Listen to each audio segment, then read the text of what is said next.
She is the World Rugby Player of the Year, Sophie De Goede. Thanks, guys. There's certain players that when you come up against them, there's always like an awareness piece. Unbelievable ball carrier, ridiculous offloading ability, can kick the ball at any given moment. It was a tough one to swallow. This is rugby. Like rugby, you get together with your opponents afterwards and you commiserate and celebrate. Again, this is all my interpretation without ever speaking to you guys about it, but You said to Claire Thomas that you are really leaning into playful dominance. yeah. Playful Please elaborate. Sophie De Goede. Oh God, is that going to become a thing? Yeah. If Lord Farquaad is sticking, then your playful dominance is freaking going far. Emily Starrett, 5 World Cups and as emotional as porridge. Mo Hunt, the three-peater. What she doesn't know is quite a lot, actually. Elma Smith, the resident South African, who's never not knowingly shouting about rugby or her kitty kits. More titting about than a women's rugby changing room? The good, the Scaz, the rugby. Hello and welcome back to The Good, The Scaz and The Rugby. We are back again for another episode and we are so excited about this one. We have really started the season off pretty hard. Well, the restart of the season. We're so excited to introduce our guest who is here in the flesh for the very first time. You could scroll back and go find the previous episode, but only do that after you've listened to this one because we're going to refer back a lot. She is the World Rugby Player of the Year. Ball carrier, line-out winner, goal kicker. Pretty much nothing she sucks at when it comes to rugby. Canadian and Saracens back rower who does also have the kicking prowess of a fly half like it ain't a thing. Sophie De Goede! Thanks, guys. Welcome. Nice intro. That was nice. It's nice to have you here. Yeah, thanks for having me. It's really cool to be here, especially like since Scaz's retirement and everything. I feel like I'm in a special room right now, a special time in your lives. Oh, I appreciate that. It's very kind. Very kind. Yeah. So Canadian of you. Show us the really amazing jumper you were wearing when you came through the door. Well, it's too hot in here for much her too to keep hot. the jumper on. Thank you. But it is, for the audio listener, Scazzy, please describe. Yeah. No, I was going to hold. Okay. Okay, I can describe, yeah. This is Team Canada, I guess you guys call them jumpers. I call it a sweater from my mom's World Cup in 1991. They sold them. I'm laughing because Scazzy held it so high, it wasn't even in shot. And now she's dropped it and she's awkwardly looking so ashamed. Yeah, I feel like it's weird. You feel weird holding it. No, but yeah, they sold them to try to make money to go to the 91 World Cup. And I was going through her stuff like before I came out to the World Cup and I found this and I stole this and a jersey of hers to like bring with me to just have a piece of like, I guess the history of our team and of my own family with me. And now I just wear it around and it's pretty cool. So your mom played and captained. Yeah, in 91 and 94. Do you know what I also love? Sorry, show me that world Love map. a jumper like that. Yeah. The world map in the middle of the maple leaf has North and South America in the middle of the world. Yeah, They have a completely positioned. different version of the world map, guys. It's not the United Kingdom and the GMT time in the middle of it. It's all the way over to the one Yeah, side. we've got to make ourselves center stage. That is very center stage I right didn't there. even know that was the thing. What? Well, that's the thing. That they put themselves in the What's middle. it? What's It's the not, thing? it's not really. What's the thing? It's not normally like that. Really? The average world map on when you went to school, Africa and Europe is usually in the middle. Right. Yeah, and on that one, North and South You America. know how cool. because it's flat, you can just like move That's what I mean. the Why is it a thing? perspective. Isn't the perspective kind of wrong too? Like, Yeah, because Oh, please Africa is tell me. actually a to lot dimension. larger. Yeah. so I don't know anything more than that to expand. No, Why would they do that? because they back in the day just thought that Europe and the Northern Hemisphere was very important. So they like blew up Europe and made Africa smaller. And I think maybe there's Someone some should other rectify inconsistencies that. too. Yeah, someone really should. Right, Jazzy? I love how Jasmine, who runs GSR social accounts, has just been tasked. She is good. with fixing Do you the know what? world Very good. map. I don't know if she's that Someone good. needs to. Yeah, the scaling She's got needs the to be reach, better. Yeah. Anything else you would like us to fix outside of map propaganda, Mosef? I love it. Sorry, Goodness. your iPad now says all maps are propaganda. Yeah, that's Shira is shouting at us. It's just my mind, is how my mind works. It just comes out onto the iPad.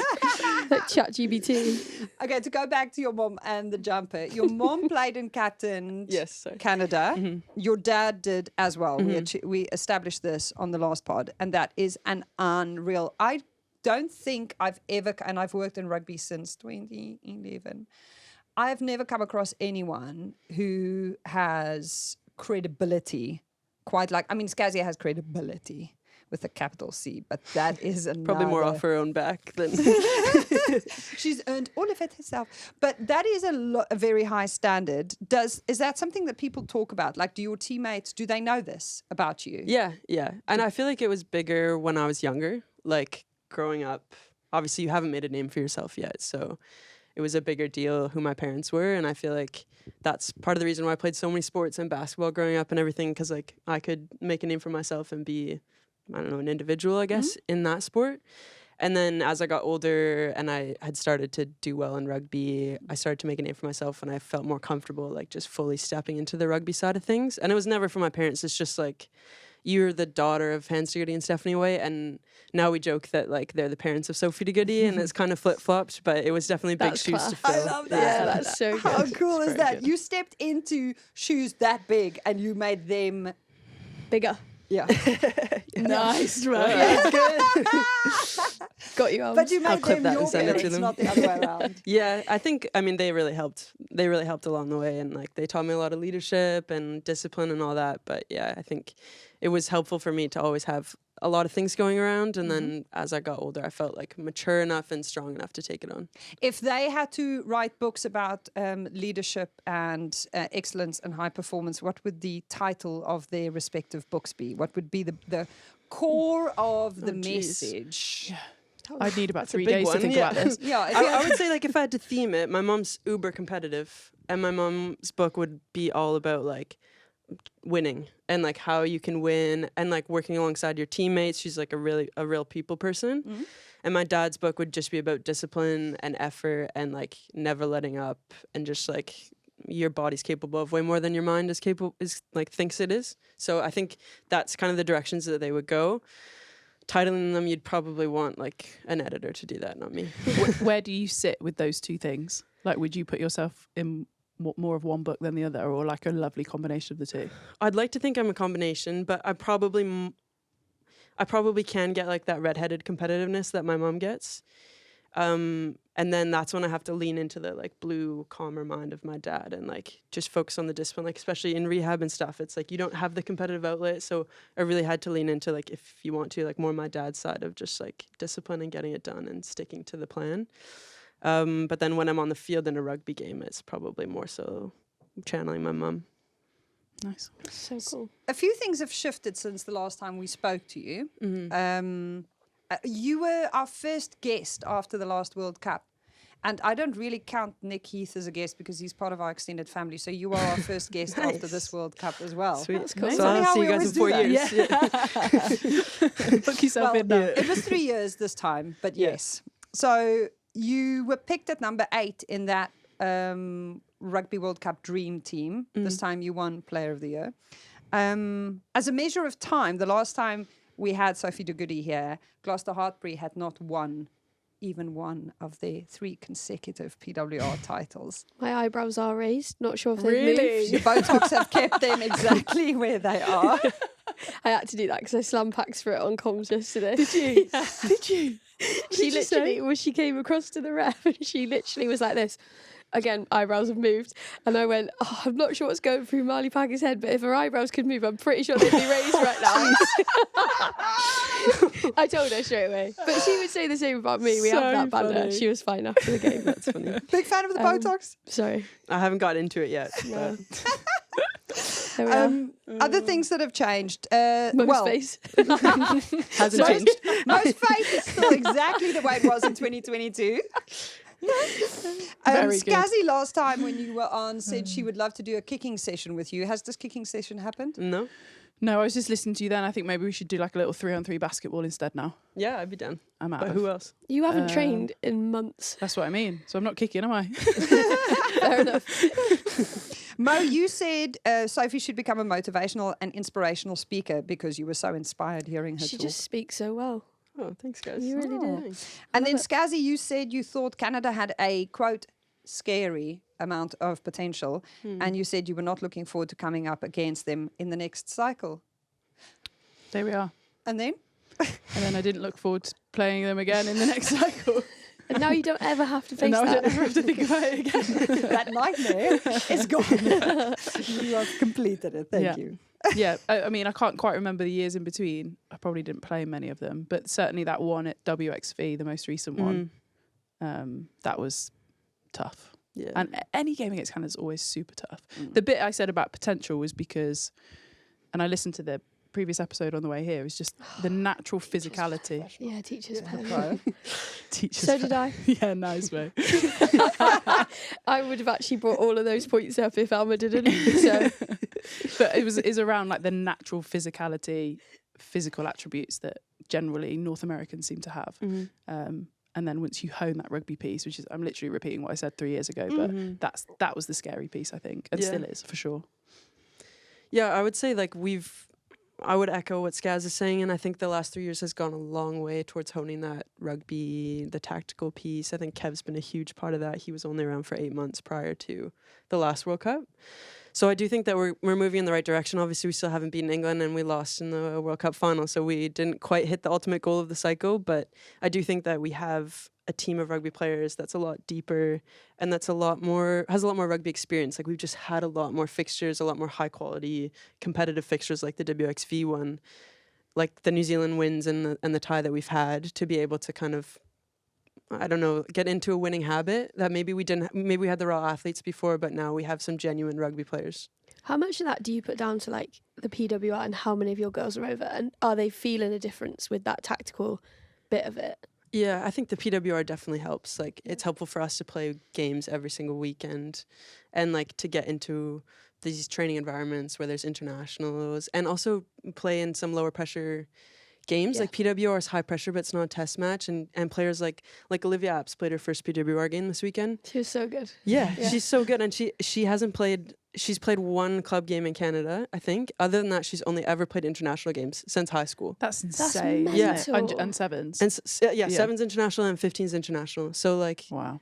that girl hasn't played in games where you don't have to sing the national anthem before the game, you know? So Crazy. for her to play in a What a game, waste of talent. yeah, It's for her to play in a mad. game that's a bit lower pressure, and that, but also still high quality, and like kind of hone those skills, and then work up to a knockout stage PWR itself where the pressure increases. But I think you kind of see that paying off. Then I'm sure you will eventually with apps, and you've seen with other players paying off in the international stage, and then hopefully we give back value to the PWR by like increasing the level of the That is game. bonkers. Yeah.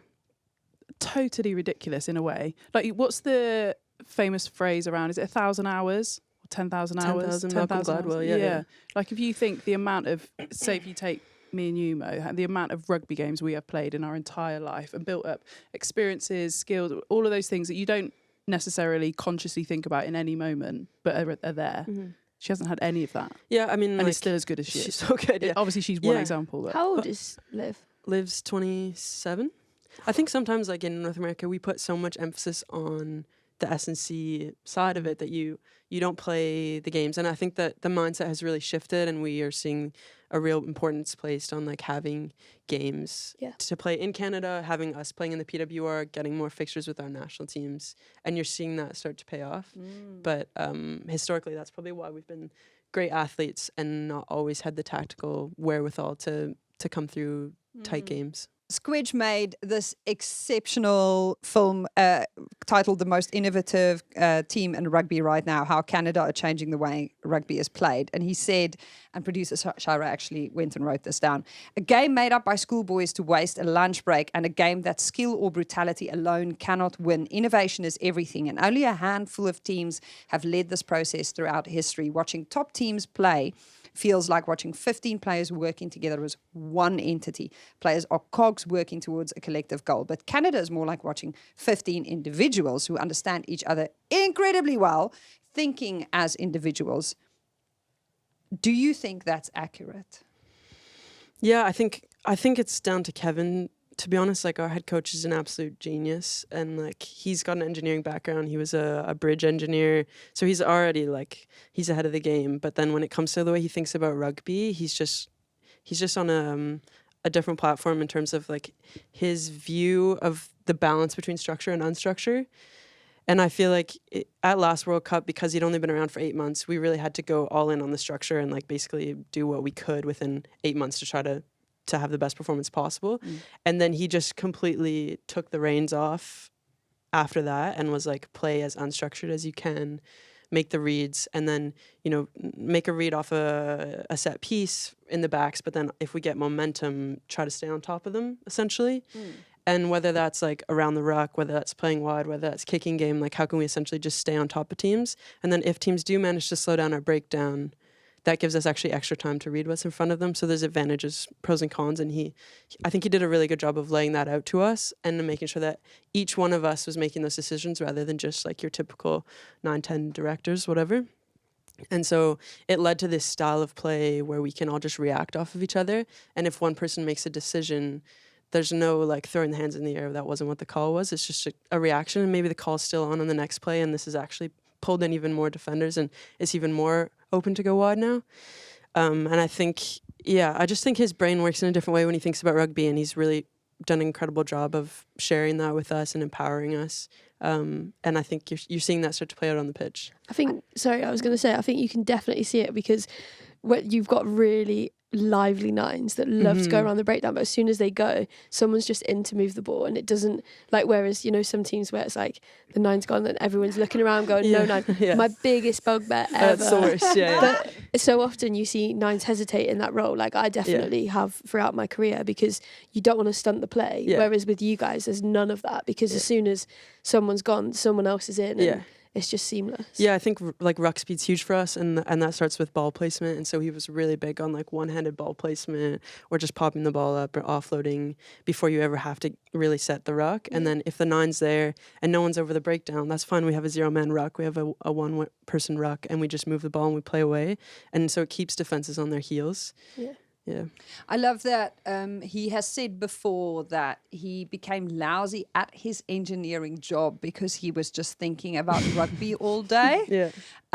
Which I think is such a clear sign of someone being like really called to a specific job. It's like he couldn't stop but obsess over it. And then he's also said, we've built a game plan around what we have, not what we don't. Yeah.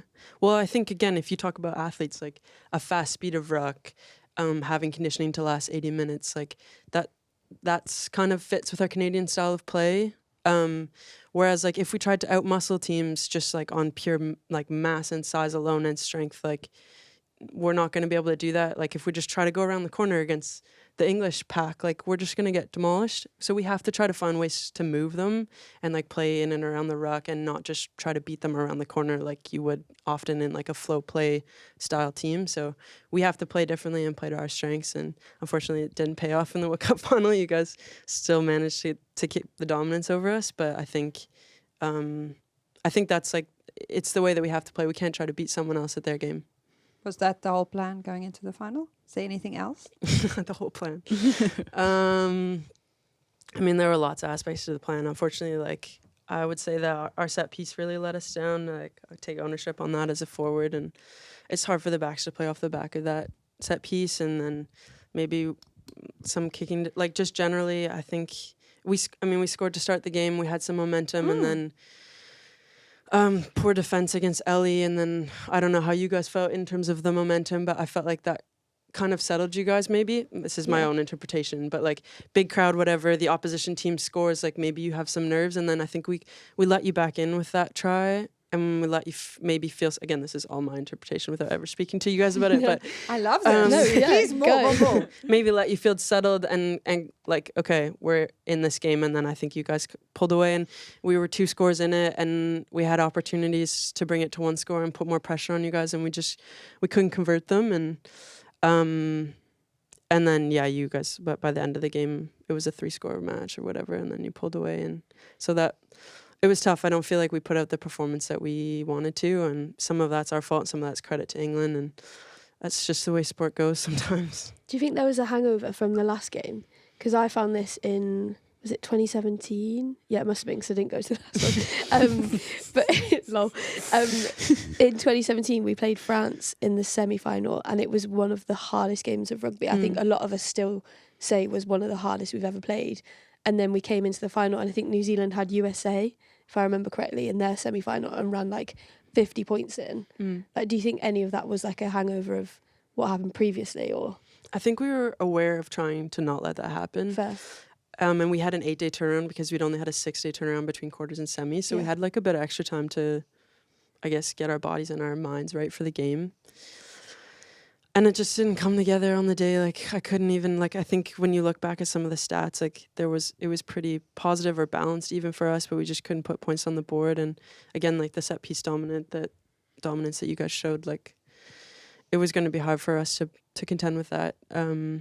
So yeah, it was a tough one to swallow. But I'm sorry that we're making you read. No, it's okay. I honestly, it's good. We said this before, like, you happened to sit here in front of us as well. Yeah. We were like, I hope this is going to be okay. No, it's good. I think, like, this is rugby. Like, rugby, you get together with your opponents afterwards and you, like, commiserate and celebrate and chat nonsense. So I think it's what makes our sport special. Definitely.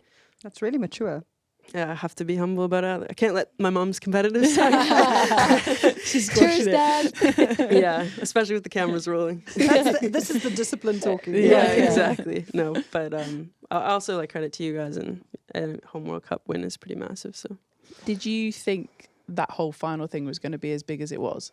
Because even for us getting off the bus, just getting off the bus was wild, unbelievable. Yeah. No, insane scenes. I think we knew in the stadium because we'd heard about the ticket sales and everything. But then I didn't expect the whole getting off the bus and everything. And I think it was just an incredible celebration of women's rugby and of sport. Like, never mind rugby, never mind women's sport, just of sport. Like, that was an insane World Cup final, second most attended ever. And I think it just shows that you can have that type of equal footing in the women's game, and it's not. Like, I would love for us to not be trailblazers anymore, and just like we're still trailblazers in a sense of, like, oh, we were the first to have a sold out World Cup final game or whatever. But, like, if we could at some point stop achieving talking first, okay. I mean, imagine how nice that would be. Yeah. Was this what she's saying? Does that reflect in how you guys were preparing for the game and what you experienced? Scazzy, I know you were running water and you had a different perspective. Yeah, I was just being Canada all week, so it's so hard. So how'd you play? Yeah. No, I'm curious. Trying to make things really fast. Yeah. Trying to get athletes on the ball, bit around the breakdown, kind of unpredictability basically, which is actually, for someone when you're not playing, you get a bit of freedom in training. Fun? Just Good. exactly. Just cause havoc. Yeah, basically. Yeah. How can you test the defense and try and unstructure everything a little bit? Yeah. I can't remember the game plan, I'll be honest. Can you? Well, I'll help do it, but I'm sat here thinking. Yeah, I know. I think fundamental to us always as English is strong set piece. Obviously, we're very blessed to have speed of ball. We got crazy athletes in that area. Breakdowns are always going to be massive in any test level of rugby. Kicking game always has a huge impetus on it as well. So it's always nuts and bolts for us, probably. It's just a really boring answer, but typically English. Yeah, but you do it really well though. Yeah, stay true to what we do. And defence, obviously, like defensively, obviously there's that clip of Meg at the end always saying, "Told you defence wins championships." That was something that Mitch has always harped on about. Suns has always harped on about. That was literally one of the first things Mitch said to her when she came back from maternity leave was like, "Defence will win us a World Cup." And you're the defence coach, so over to you, kid. Off you go. Thing. Yeah. And obviously that day the girls just properly fronted up, but it was always going to need to be that. We were talking about the speed of ball a lot. Nick Heath said in the week Saudia was going to go De Goede hunting. Well, she won player of the match. So. I think she went everyone hunting. I think she did a good job. Yeah, she was like, was she an absolute pain? For sure. I mean, I think everyone on that field is like top-notch quality. Yeah. I haven't watched the game back, to be totally honest with you, so I don't know if I could point out individuals. When you're in it, you're just trying to problem solve, so you're not necessarily looking at individuals and admiring their games across the way. Maybe one day I'll be able to watch it. And can I fact check a rumour? There was a rumour that you trained against some back three boys to try and emulate our back Ellie three, Kilden. or Ellie, yeah, specifically. No, so we just didn't have enough players. Oh, fine. So I love how things get Yeah. just Oh, altered and then a it little became a bit, story. different Did it become a real narrative. story? Oh, shoot. I don't think we actually found out until post. No, we didn't give Ellie credit yeah, for that, yeah, don't yeah. worry. We don't like to give her things like that. So it's No, we did. We brought in like this was all about board and checked, I think, but like but like Fabi's boyfriend came and trained against us. Taylor Perry's husband Fine. came and trained against us, that's just so cool. that we'd have like, we call them like training partners, and we've done it before in other Literally. tournaments. Like any Canadians that are around, we'll just bring them in to train against us. Because like we don't have that much like set stuff. If something gets leaked from within our camp, like it'll probably be different on game day anyways. So we bring in training partners to train against. Hopefully they get some exposure to some fun rugby, and it helps us train 15 on 15. Yeah, 100%. Especially because through the course of a World Cup, like you've got so many injuries by the end of it. But I think they were 9s and forwards. I don't think any of them were back Fine. 3s. Yeah. That's actually really compelling. I love that idea of Yeah. just like It's bringing fun. the whole family in. Let's his boyfriend, like he doesn't play rugby, so he was our water boy during I was training. going to say, I assume Yeah. they do play rugby. Those two do. Yeah. Yeah. Not just like gut passing Yeah. and like, go that way. We're like, sorry, buddy, you can't. Yeah, you're just going to be a human tackle bag for us. We're just going to run you to pieces. Yeah, even our athletic therapist or her husband was on the trip because they brought their little boy along with them, and he was training against us too. And he doesn't really play much rugby. Like he's played a couple club games. He's more of a soccer player. Oh. And it was pretty funny. And we had our comms guy, Braden Willis. He was training with us because we needed players. So poor Braden was like Asia's stiff arming him in a touch game. And Braden's just like, I So don't want to be good. out here anymore. He's like, I feel like Yeah. this isn't part of my This isn't job. part of the content I want to be capturing. Was any of it clipped up and put into the Oh group? yeah, and like yeah, Alex nice. Austerberry too was with us. So Alex, Was he Of playing? course, yeah. Alex was playing. So Alex got stuck into a mall, and someone whacked him in the ribs. Ask him about it next time you see him. Like his ribs, he still can't stretch out his ribs. Like he was taking pain meds and stuff to be able to Oh get my through it. goodness. good. Was Yeah. he one and done on the training front? Well, he did like 2 trainings, and then the second training got whacked in the mall, and then Never seen no. again. That was it. He's just Yeah. taking slots in the physio Yeah. room. Yeah, Sorry, but- girls. Do we had a know couple who different it is? coaches. Does anyone have any ideas? No, we tried to look back on the film, but we couldn't quite place That it. is good. Yeah. So good. Yeah, because that person will not play at Sarries. Yeah, no, well, we had a couple different coaches playing, and like it's always fun to try to get a shot on someone, but Fair enough. Let's talk about Saracens head coach Alex Austerberry, assistant coach with you guys at Canada, but obviously someone who knows a few of the England girls really well because he coaches them at club. He knows the PWR inside out as well, but I mean, I guess Kevin does in his own way. But there's quite a bit of continuity for you, basically, having just done a whole Rugby World Cup campaign with your club coach and now. And Kevin's come across to Saracens now, has he? Yeah. yeah, And Kev's he's not- coaching with series right now. Yeah. So, no, it's a good little relationship that they have. And I think, like, I've worked with Alex since I was U18, so I was 16 playing for Canada. We came across to play, like, the TDG. I don't know if you guys have that anymore. But, like, talent development group for England, under 18s. And Alex was with them at the time or watching, and then had just taken the series head coach. And sent me an email afterwards and was like, if you ever want to come play in No England... way. I'm the Saracens head coach. I'd love for you to come play with us. And I was like, well, I have a year left of school, and then I have 4 years of university, and then maybe I'll come over. And then during COVID, our school went online, so I came over to play here. And obviously just got back in touch with Alex, and then ended up coming to Sari. So I've It's known a Alex great for a long scout from time. here, isn't Yeah, it? that is, That is a yeah, great fair scout. play. I mean, were you ever going to go anywhere else? Was there any risk of... He was my only contact. Like, genuinely, I didn't know anyone else. And now? So No, joking. We know some people. yeah, now I have more contacts. But no, I feel like Alex... Loyal. Yeah, Yeah. Alex has been around since kind of like early on in this rugby journey for me. So it was really cool to have him, knowing him in the Saracens environment, then have him join the other family. It's like two worlds colliding, and I think he brought a lot to our Canadian environment as a defense coach. Obviously, knowing a lot of different teams pretty well from his exposure in the PWR, and then Kev coming into Saracens now. And kind of bringing some of like our Canadian mindset in with Saris, and we have so many Canadian players playing at Saracens now, so I think it's become a really mutual, beneficial, little informal partnership thing. That's interesting. So the one leads on the one front and the other leads on this side. Yeah, and I think it allows them both to kind of lay back and enjoy their rugby a bit more. Like, I've never been a head coach. I know both of you are coaches, but like, it's hard sometimes. I feel like as a head coach, you've got so many things going on, especially like Alex being a DOR. You got so much stuff outside of the rugby field that you have to focus on. So when you come in as an assistant coach, you can really hone your craft and focus on whatever the specific rugby things you want to do. So I think it gives both of them an opportunity to have like a bit of fun coaching. Also, as well, for Kevin, it actually means that he's coaching regularly as well, because obviously being any international coach, you're not on the ground particularly often, other than pockets of time throughout a year. But actually being involved in a club, you're doing it day in, day out. You've hit the nail on the head. I think that's like one of the main reasons he wanted to come over, because in Canada, like, it's winter. There's no rugby really. There's not a lot of rugby happening, so it allows him to coach every weekend. Class. Wow. Yeah. The whole World Cup, we were saying that you guys were the most informed team. That run of matches coming into the World Cup, what difference does that make, especially considering you guys don't have a PWR in Canada? Because you did quite a bit of traveling. Yeah. And how was the travelling? Because South I was Africa was feeling for you nuts. guys. I was going to say how useful was it, but also how tough was it? Because that was a really long time. Yeah, I think we really enjoyed our time in South Africa, but the travel to South Africa, and we had a flight cancellation, and it was like 4 days of trying to get there. And I think Doesn't usually take 4 days, in case anyone was wondering. I think in retrospect it was a lot of travel, and we had a couple major injuries in South Africa, so that was tough. It's probably because whoever booked it for Africa was a bit smaller because of how the map is. You can tell this on the even the wrong map that they had. It's straight down. Yeah. Whereas like normally, well, from Canada we had to come across and down.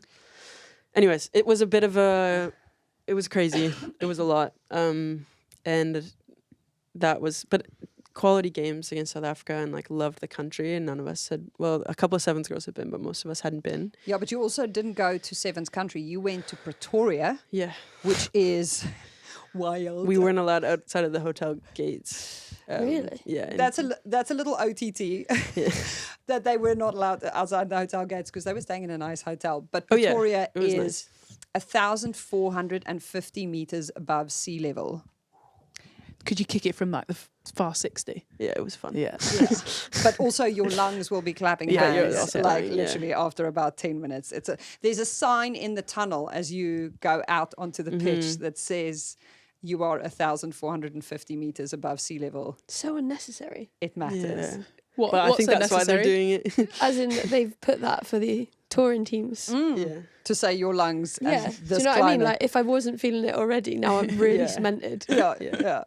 And it was dry and it was hot when you guys were there. Yeah. I mean, that's really like It was it's tough. It's like going to play in a sauna a little bit. For sure. And then we had the US at home, which home matches are obviously huge for any nation. So I think that was really important, and especially like Alona brings so many fans, especially in North America. So that was really big for us. We set a new attendance record, and the USA-Canada is always a huge rivalry.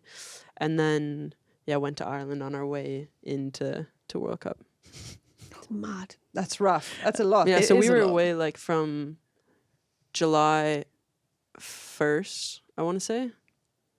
We were away. Living Until- out of a bag. Until the end of the World Cup. Until the end of the World Cup. Whoa. Yeah, that is Yeah. crazy. Did you get to go home after World Cup, or have you just been in England I've been since? here, yeah. I went Yeah. to Portugal for a week to just kind of decompress, but home is like Too on far. the other side of Canada, so it's far. I probably could have, but I just needed to like not be in a plane Yeah. Fair. and stop living out of a suitcase. The suitcase is a killer. Yeah. Isn't it? The reason England had to send Sadia Kabaya to go De Goede hunting is because you were World Rugby Player of the Year, and you were up against pretty stiff competition. Georgia Miller, who everyone expected a lot of coming into this World Cup, and she dazzled and entertained. And then our Meg Jones, who is just, I mean, box office, so much entertainment on a pitch Yeah. And off. and off, particularly off. Yeah. Yeah. I mean, that's where she really comes Arguably into her even own. more so off. It's wild that Yes. you can be that good at rugby and then still be an even better like Entertainer. third half player. How much thought do you give that going into, I mean, in that week, was it something that people discussed a little bit? No, I mean, like, I didn't even know. I had my social media notifications turned off. So I didn't see it come through, and like Kev hadn't forwarded me the email because he wanted me to find out organically. But then it was a bit funny, and on the pitch. Surprise! Surprise! like, so we're sitting down for a team meeting, and Juji and Apps come up to me, and they're like, "Congratulations!" And I'm like, "For what?" And then they're like, "What are you talking about?" And then they told me that I've been nominated for World Player of the Year. What week was that? Can you remember? Like the Monday leading into the final. The final? Yeah. It did come out because remember, Meg's got announced in the changing room after. Yeah, but what changing room was after that? the It was the semi. Yeah. Oh, was it? Yeah, Fine. I'm pretty sure. Fine. It was Yeah. right. Fine. And then you find out like we've just lost a World Cup final. It's maybe been like 60 seconds since the final whistle, and then Braden comes up to me and tells me that I've won World Player of the Year. So you're not really processing it in that moment at all. Like I'm just trying to get across the stage and get down. And then I guess later, like I've started to appreciate it. I think it's hard. Like Meg and Georgia had great years, and obviously I was rehabbing for most of the year. And my goal was just to like get back playing well at World Cup, or even like at one point it's just to get back for World Cup. So I think it's a really cool reflection of like how people see you and of that moment in time. And I think when I'm playing my best rugby, I can be the best in the world. But now I think you have to just keep proving it. And I really appreciate the reflection on that moment in time because it meant so much to me to come back from injury. And like the year that I had was just wild. And like the team around me was so helpful and so integral to me getting back there. So I feel proud of it as a representation of the work that I did and the work that they all did to support me. But now it's like, I feel like there's always going to be question marks and there's always going to be pressure. Do you feel the pressure of it? For sure, yeah. Like, it's an award, but it does put some pressure on your shoulders. And I know there are people that are like, oh, you didn't even play the whole year or whatever. And that's quality players like Meg and Georgia and whatever. So now it's just like, I guess about proving it to me like week in and week out. And like trying to go after another one. Because like, if you want to be great, you got to be consistent. So I remember teammates definitely feel like you were worthy. Like, the photo of you being lifted up by them was so cool. Like they had to make sure that I had a moment, even though we're all like grieving in that moment. They made sure to make it special for me. Where is that trophy? I don't know. I didn't see it. Sorry, what? I have no idea where it is. What do you mean? Well, I didn't see it after that moment. I think we gave it to like Rugby Canada people, and I think they sent it. It's yours though, right? It's not a team I know, trophy. but like I don't want to have to travel with it to like I don't live here, you know? I mean, I live here temporarily, but then I'm going to have to bring it home at some point. So I told them to send it back to Canada. Fine. And then eventually it'll get mailed to my house in Victoria. But I think right now, I'm pretty sure, I don't actually know, but it's in a warehouse in Toronto somewhere with like the rest of our World Cup kit. Do you know when Zoe won it? She got presented by Maggie at Gloucester Hartbury and we were about to go out training. Mm-hmm. And she took it, she had to like have photos or something. So she took it and then she was late out onto the pitch. So she took it out, put it on the pitch and left, went home. Totally forgot it was there. That's so Zoe. Like literally ringing around the coaches being like, anyone still at Hartbury? Someone go get my trophy. There's a trophy with the World Rugby logo on it. Yes. She did find it, don't worry. That is wow. epic. So if you are the person in Toronto who has the keys to the shed where they just send it to my home. Please will you post it to yours? the goodies? Yours or your mum's and dad's? I think it'll be at my mum and dad's, I don't actually have like I just stay at theirs when I go home, so I'm sure it'll end up there on their mantle place somewhere. Cute. Along with all of the other little... Yeah, along with like all their accolades. I just have to have something there. There must be a massive It'll be interesting when you go home. That would be a good indicator whether yours is at the front or they're like hidden behind theirs.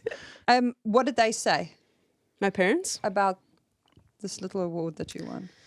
Oh, they're proud. Like I went home to rehab, so like they saw all the ups and downs of it, and I think they were so gutted for me when I first got injured, and I think I was in really good form then, and I think they have the ultimate belief in me to be able to do stuff like that, which is why I have the belief in myself. So I think they always felt I was capable of that. Did they think it was going to come this year? Probably no, after all that rehab. And so I think for them, having seen all the stuff that was happening in the dark to then see this moment was pretty special.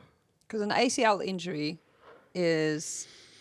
I mean, that is so It's the three brutal. letters no one ever wants to hear. Yeah. Like, I'm not the only person to have gone through it, but I think anyone that has knows it's rough. Not many people go through it and then come back and play the World Cup that you did and then World Player of the Year off the back of it. I mean, you say, oh, you didn't play the whole season, you only played the World Cup, but the fact that you put in the kind of performances during the World Cup to win that I mean, what is the secret? Can you please break it down for anyone else going through ACL journeys? I think there's a Kobe quote that I'm a huge Kobe fan. I'm a big basketball fan, and there's a Kobe quote when he injured his Achilles, and he goes on, like, Facebook was big at the time or whatever. He goes on Facebook and like does this whole monologue about how he's feeling, and you should look it up. But there's one quote that's like, "If you see me in a fight with a bear, pray for the bear." And I know it sounds silly, but like you kind of have to reframe the challenge that's ahead of you, and just think about how you're going to beat it and how you're going to come back stronger. Or I guess for me, like, what value can you pull from it? And it's stupid, but I was like writing notes to myself all the time. And my partner Paige and I look back at like one of the notes that I wrote in my notes app on my phone. It was like, "I am changed." And we're like, what the hell was I thinking in that moment? Deep I was stuff like in a happening. dark moment on the assault bike or something. But I think you just kind of like are trying to reframe and like think about what value there is in that journey. And I think like you see that come out on the pitch later when I come back, and like, you just kind of have to always be thinking and hoping for that moment, but focus on the here and now when you're in it. What was your mindset going back onto the pitch then? Because a lot of people will come back from an injury like that and be like a little bit tentative or a bit worried about like stepping or doing anything like that. Were you just fully immersed in it? No, I was worried for sure. Yeah. Because that didn't come across, eh? Thanks. Yeah, we didn't see that. No, I didn't see one part of that.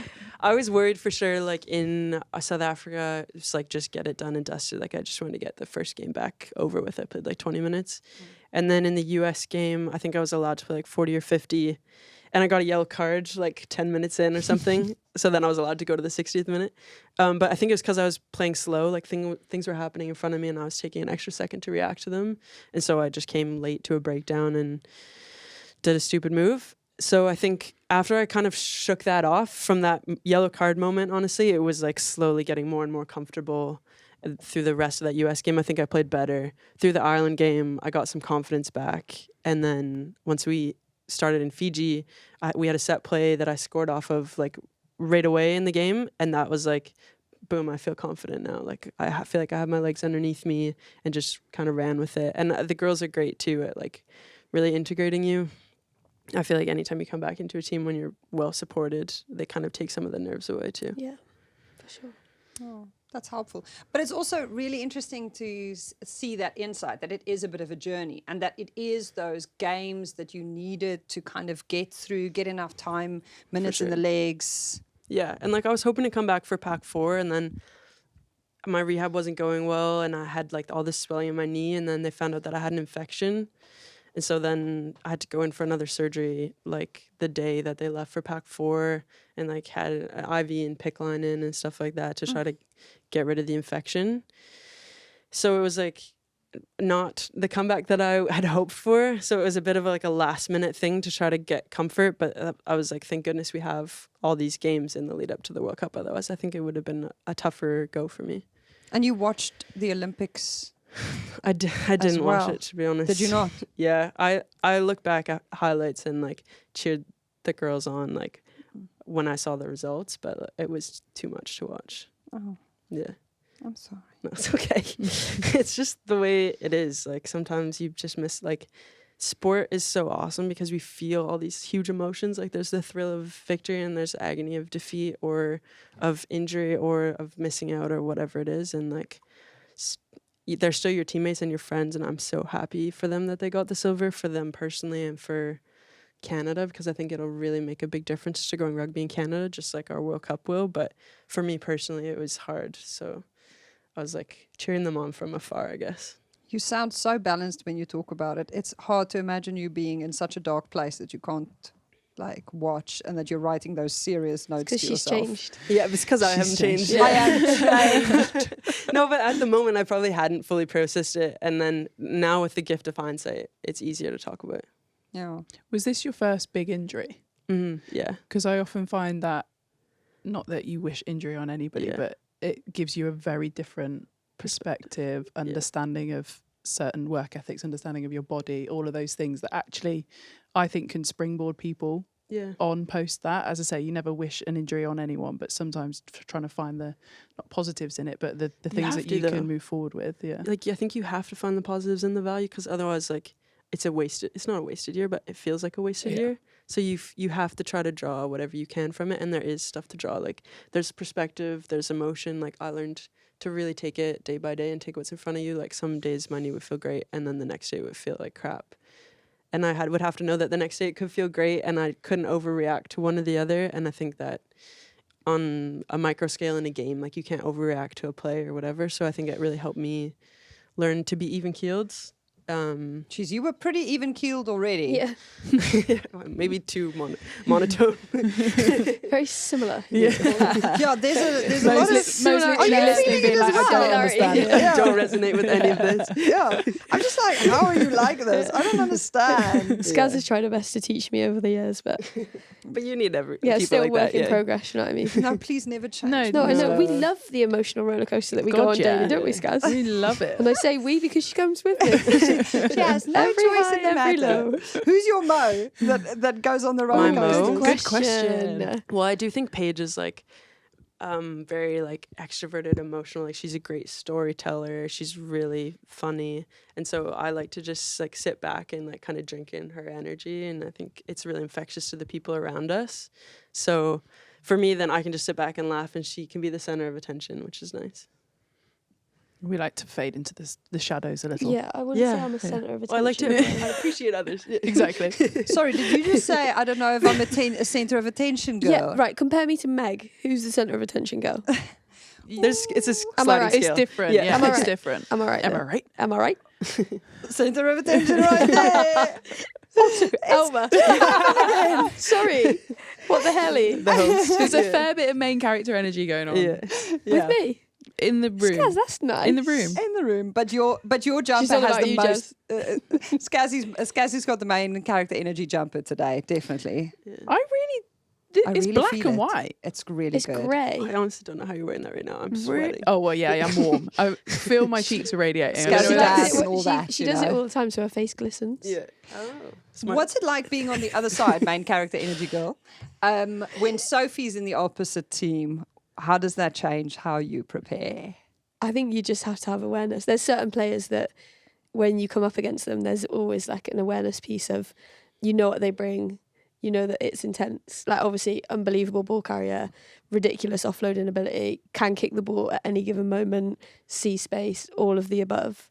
So Yeah, what a nightmare. yeah, you're very aware. She's just like, You're what? very aware of certain people and you want to try and do your best to But shut also, them down. when you're playing like the best teams in the world, if you pay too much attention to an individual or a couple, Yeah. then you're also forgetting potentially 13 other world-class players that are on a field. So sometimes, as much as, you know, there's certain things that you might do, say if you're playing obviously the flankers want to chop early and all that sort of tactical business, but actually there's wider pieces around, let's not get too focused on something or someone, and actually it's a bigger piece and general awareness. I would say going in, we were very aware that you had the highest offloads in the World Cup, like going into that game. Do you know what I mean? So that's when you're coming to the line, 100%. But when you're coming to the line, it's like it's not just about like the double tackle; it's about wrapping the ball. Make sure that doesn't come off. So, yeah, you're very aware. You want me to say it again? That's a great compliment. No, it's a huge compliment. Yeah, I think but it goes the same way. Like whenever you're playing opposition, like you probably scout a couple, and then you think about the general trends of the team. So I would be fascinated to know, because obviously in teams, we've been in teams before where there's like faces on the wall of like opposition. Like I'd love to know who opposition pick as those. I've always thought that too. people. I'm like, what are the opposition Yeah, saying in the team room? And like sometimes you know how you kind of have to sometimes like diss the other team and like Yeah. I'm like, well, I wonder or you what end up negative giving stuff them they're saying nicknames. about us. You give them nicknames. Okay, so that let's never, pretend they're that not never here. come out. Let's go. When Can't do it on camera. I'm going to say you. After. When we played Leicester before, apparently Strats, as in Zoe's husband, he printed out like my face, and he was going around like all week with my face on with the eyes cut out, just like watch Mo. I was like, you should not be telling me this stuff. So Ridiculous. Watch Mo. Yeah. I Amy love that. Cocaine loved it. good. So good. So I guess there's a few Sophie faces floating around in opposing. Never would cut out her imagine so. face. Oh yeah. We'll No. never cut out your face, promise. Never. Not the face. No. No, well, no. What else would you? Yeah. of my favorite things Don't go was the post-match interview you gave, Sophie, after you guys beat the Ferns. Everyone thought that you guys had kind of potentially played your final. And you were, I mean, that was psychotic how cold you were. You were just like, She means that in a good way. nothing has, we have not done anything yet. We have not won the final. Yeah. This is not us done yet. I can't remember what the exact words were, but that was unreal because the rest of the world was very excited for you. I know, and I think we took that personally, like that the rest of the world would be, because the rest of the world's like not excited when England makes the final. No, You know what I mean? obviously. They're like, oh, we expect England to make the final. Yeah. And I think we were ranked second in the world, and we're up against the Black Ferns, who are 6-time world champions for a reason. Like, they're a quality team. But, like, why is it so over the top exciting and unexpected for us to make the final? So I think that was not how we felt internally, and you probably saw that in that interview. Like, it was the next step to then try to go win the World Cup, which was our ultimate goal. So I think within the week leading into England, there was a bit of internal motivation about the fact that people were just like, oh, you should guys be happy that you made the final. Like, oh, it's so great that Canada's in this final. And you're like, well, Yeah, we've earned this for the last 3 yeah, years. Do you think like that's we've been like- here, you know? Yeah. Do you think that's like people who just haven't been around the game as much? Because for anyone who is around the game and is invested and has seen anything in the last or however many years, like Canada making a final would not be a surprise. Yeah, you'd think. I mean, I think we get it from both sides. Like, Canada's not big in the rugby world, and like our women's team is our flagship team. Like, our men did really well to make the World Cup, but like we have the responsibility of maintaining the relevance of our union globally. But that's why it In the is rugby notable world? that you're in a final. Yeah, Because and- you have so many other battles that you're winning alongside the one on the pitch.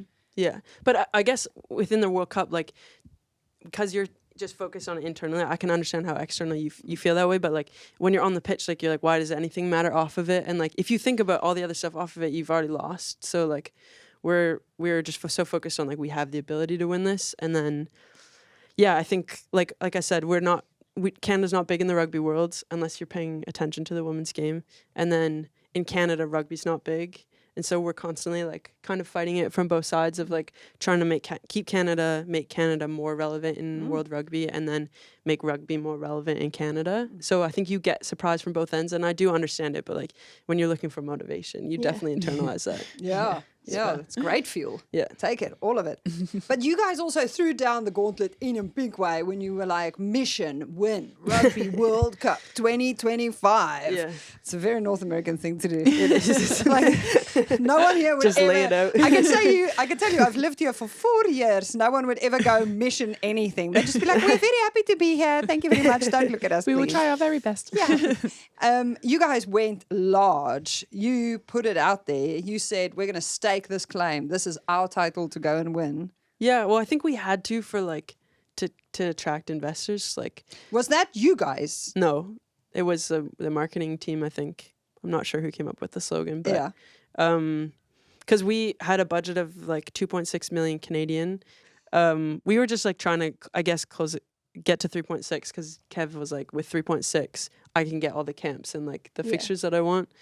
So we were trying to raise $1 million, which is like kind of a big ask. And so I think we had to go, I guess the team that was coming up with that slogan was like, we got to go bold to like try to make this happen. How did you lot feel about that as players when you saw that then?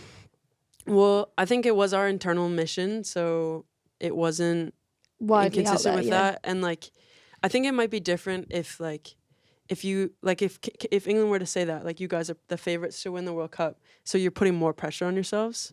Whereas us, we were like, admittedly already the underdogs, so Number 2, but underdog. number 2, but everyone still sees us as underdogs, so it's like maybe not as. Fair. Although if I were English, I would take it personally and I would use it as motivation. I don't know if you guys did. But also I wouldn't be offended, if that's the right term, by any of, say, the top 4 having that as their slogan. They should have that I as think their that's slogan. what Do you know everyone should be aiming for. Exactly. Probably Yeah. more than the top 4. But I'm sure the yeah. French girls said it as well. 100%. Yeah, I mean, we probably said it externally, but again, it was so that we could attract investors because we needed a bold slogan. Because if you go mission, I don't know, come Silver top, medal. mission podium at World Cup. You know what I mean? Like Yeah. it's just not really attractive. try hard. Mission get to World Cup. You know, Mission make people proud. Mission play well at World Cup. You know, it doesn't really go. Damn it, that was my mission. Mission get selected. Yeah. Mission make the World Cup. Please. So the reporting that we did around you guys fundraising, did that get under your skins a little bit? The amount of people talking about the fact that you guys fundraised and... Yeah, I think it's pros and cons because like when you're fundraising, if people are talking about it, it helps. Yeah. But then also like you don't want that to be the whole story, and sometimes like that becomes a sob story with Canada where people are like, oh, look at what all they've done against the odds, and it's all true, but like when you're in it year after year after year, you're like, okay, but we're actually like good rugby players. Like, can you focus more on the rugby versus like all the off-field stuff? So I think it's mixed. But also I understand like from an external perspective why that's noteworthy to focus on. When you spoke with Claire Thomas recently, you used a great expression about the kind of thing that you want to get out of playing over here in the PWR and playing for Saracens, because you're Sophie De Goede Rugby Player of the Year. You could have gone anywhere. Like literally anyone probably in the PWR would have been like, yeah, come here. Couldn't afford her probably, but Yeah, yeah. I mean, You could afford she likes St. Albans. She likes the coffee up there. No, I'm joking. You said to Claire Thomas that you are really leaning into playful dominance, Yeah. which I loved as an expression. Playful Please dominance. Please tell us more. Sophie De Goede. Okay, so it came from originally. No, what are you doing? Originally, I thought about rugby as like I come from like a basketball background as well, and like basketball, you have like your handles package or whatever. Like you have all your different finishes. Like there's a real grace and a real art to it, and I feel like sometimes in rugby we don't focus on the art and the skills package as much as we just focus on like the physicality. So originally, I said I want to play like with like graceful violence, and then working with my sports psych and stuff, we kind of honed it into playful dominance because like I'm kind of I really love enjoying myself out there on the rugby pitch and like doing cool stuff and just having fun. And that's like the playful side of like growing up playing rugby and all these other sports and just loving play, but then also trying to express dominance through my competitiveness and that other side of me, and having these kind of two sides to the coin existing at once in a style of play, if you will. Wow, that's Nice. really deep. Playful dominance. What would yours be, Mo? Same. Sorry, why are you all laughing? Absolutely the same. Can you think of one for the next show? I will think. I will Yeah. have a good thing. Okay, Lord Farquhar. Yeah, let us know. No, that's not a thing. Let us know, listeners. Okay, Lord Farquhar, we can't That's wait. not a thing. Yeah, Wait, it's a I'm thing. going to keep It's saying It's it. happening. not a thing. Do you know Have that we mocked up her face on his outfit yet? I saw Jess, a female you got time Lord for that? Farquhar in the club over the weekend. Like a Producer Halloween Shara costume? and I. Oh, so good. We're going to shop and get it for you for next year, Moses. I'm not wearing it. Oh, don't be so serious. All right, and only if we stiff. win. Come on. If I can be Postman Pat in my black and white Relax, Mo. cat, then you can be Lord Farquhar. Relax. It's going to be okay. Yeah, fine. Yeah, Lord nice. Farquhar, there we are. All right, Shrek, shut your mouth. Shrek and Fiona over here. Who's Shrek and who's Fiona? You're obviously Fiona. You're obviously Shrek. Obviously. Obviously. Okay. She's the donkey. Donkey. She's Meg's the donkey. And KDM is Puss in Boots, or what? Who? KDM. No, I think Nick Meg's can more be that little KDM. annoying, you know, the posh one. What's his name? Do you know the one that like Prince whatever? The Prince Charming. Prince Yeah, there we Charming. are. Prince Charming is... No, actually, I don't think Nick's Prince Charming. no. The gingerbread With half a man. leg. The gingerbread man. That's He is very a good. gingerbread man. He is actually. That's Sorry, very we've apt. gone really rogue. Okay, just before we let you go, mission for the season, Saracens. Place you are going to be at the end of the season on the table and go. Playful dominance. Playful dominance all the way to the First. top. Yeah, hopefully. I mean, Series like has such a winning culture, and I just want to be able to contribute because I haven't won a title yet with them. So, yep. Sorry. No, nothing sorry about it. A little final. Yeah, I mean, based off last weekend, we got some work to do before then. It could be exactly what you need. Yeah, sometimes you just need a loss, right, to kick you in the pants. Yeah. Well, it works. You were very good at the weekend. The What? girls were very good at the Oh weekend. yeah, they were strong. Yeah. Good bounce back. Okay. Bounce back ability. It helps to be at home too, I think. I could not agree more. Yeah. I said that pretty much. Yeah. I was like, I think we were really fortunate that was at Gloucester Hartbury, because I think there's a huge hangover for so many people in so many different ways from the World Cup. Yeah. And to be running out at home makes us such a difference. Yeah. Like, I think you guys were just better than us on the day, period. But I do think, like, as you said, there's a hangover of sorts from World Cup, like, emotionally And in everyone's either in way. such different places Yeah, with it, physically, mentally, emotionally. And so it helps to have, like, the energy of the crowd behind you. And I think that helped us this weekend too. Definitely. Now, before we let you go to go watch Benson Boone, a tiny little GSR notice board. Our Scazzy has a piece of post that says, "Please do not bend," addressed at Goodness GSR. me. She has not seen the contents of this envelope, neither have I. Oh, Fantastic. Is that in That focus? is a blue tit. so for the audio listener, it is a rugby ball with the Holy hell. with the GSR logo on it. And there is a tiny blue tit sat on the rugby ball. Not that tiny. And the blue tit has It's waving actual, with both hands. actual Wings. breasts. And they are Actual blue. breasts. Someone's Here we gone are. very literal. To Elma, Shira, Mo and Scaz, this is what blue tits should look like. Preach. I absolutely love Maybe the show. that's- Sorry. Really look forward to it each week. Your passion and positivity for the women's game is awesome and such an inspiration to so many. Love the vibes. Much love, Nat. At my horsey face 86. You love a good I at. do. Well done, Nat. My horsey face. Hopefully you are into equine. Sorry, maybe this is why, because a horse, otherwise, maybe this is why I've got it. I was a bit confused about where the tits were on the bird. Do you get me though? You know, sometimes Mo says Pass it here. things. Pass it here. Pass it here. Is this not the whole thing? Are we not just back to the beginning? No, but so wait, this is what an actual blue tit looks like, right? No. Yellow chest. That's true, right? That's what an actual. But the tits are here, so maybe I was wrong all along. Do you get me? Do you know that the There's actual not- blue tit doesn't have the blue Yeah, bit? there's a it's blue tip. anatomically There's normally representative. 800 blue tits in this place. Yeah, it goes yellow all the way no, to the I neck. was right. That's what I mean. I was right, but thanks, my horsey face. That is what they should look like. Stand down. That's what it looks like in Mo's brain. Never thought of it like that, actually. Can't Is that say. not what your whole issue with the point though? No, I just think the chest should be blue. Yes, that's what it looks like in your brain. No, Emily, because I've never thought that it has tits like that. That's What would you call it then? This. Yeah. Scary. no, she thinks an actual blue. We're not. Should we not? Okay. No. Yeah. Okay, It's- so we're going to lose our Mo to the Six Nations, hopefully. And our Scaz is still going to be wood. involved with the RFU, I'll but she touch can't tell me what her job title is going to be, so I don't know if we're losing her. So if they all go tra-la-la to work on the Women's Six I'll be here. Nations. Oh, I won't don't know. Are you not going to be working? I don't know. Oh, Yeah, well, here. Yeah, but for, Is this what? for this what? England, are you not working for the RFU? I don't understand. That's what you said when you retired. Yeah, I'm doing bits with the RFU. Yeah, for sure. Oh.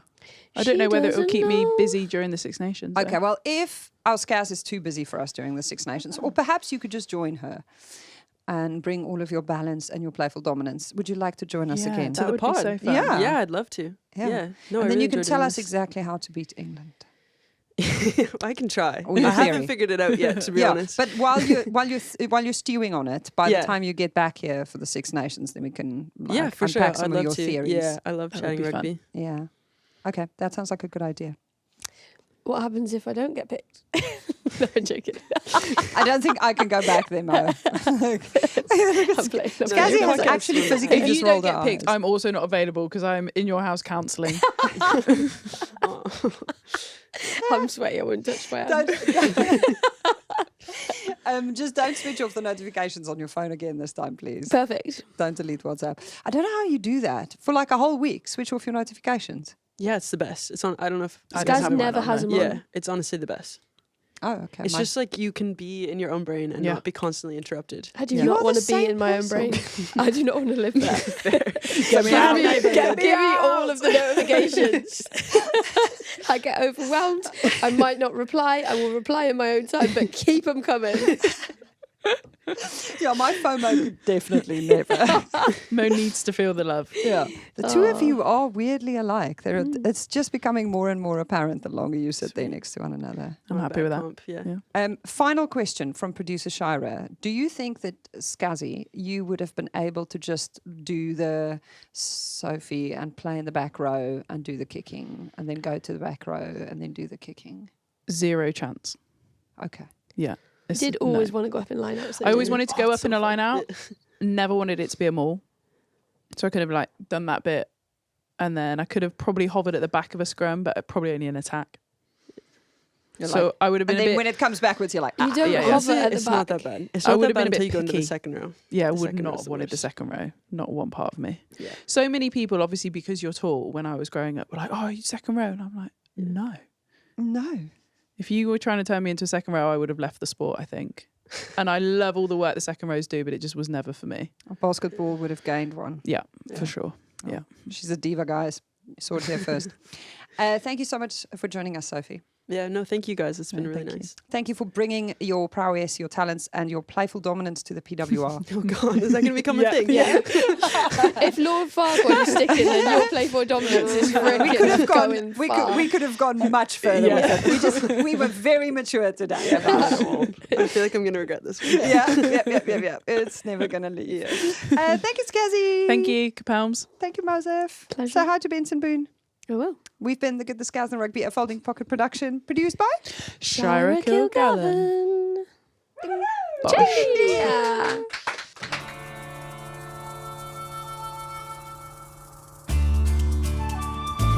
You've been listening to The Good The Scaz. And the rugby. with The shouty South African. The kitty cat lady. Postman Pat. And her black and white cat. The one that fancies Meg.